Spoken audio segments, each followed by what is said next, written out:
Sir నమస్కారం sir, IDFC bank నుంచి call చేస్తాం సార్. సార్ మీ పేరు మీద ప్రీ అప్పు పర్సనల్ లోన్ ఎలిజిబుల్ అయింది సార్. లోన్ గురించి మాట్లాడేది సార్. పెళ్ళి అయితే ఉందా? పెళ్లి కాదు సార్, పర్సనల్ లోన్ ఎలిజిబుల్ అయింది సార్.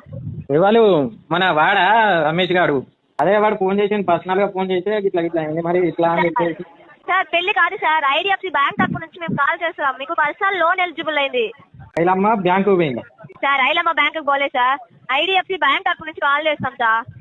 హలో, ఇప్పుడు అదే కానీ పెళ్ళయిందట కానీ చెప్పి నాకు పెళ్ళమ్మ ఒకళ్ళు కొట్టుకుంటే మనం ఏం చేస్తాం? వాళ్ళు మాట్లాడుకొని వాళ్ళు మంచిగా ఉండాలి కానీ మనం ఎన్ని అని చెప్తాం ఏమని చెప్తాం వాళ్ళకు? ఇప్పుడు నువ్వైనా ఇప్పుడు ఆమె బ్యాంకు పోయి పైసలు తీసి వాళ్ళకు ఇచ్చిన దానికి నువ్వేం చేస్తావు చెప్పు?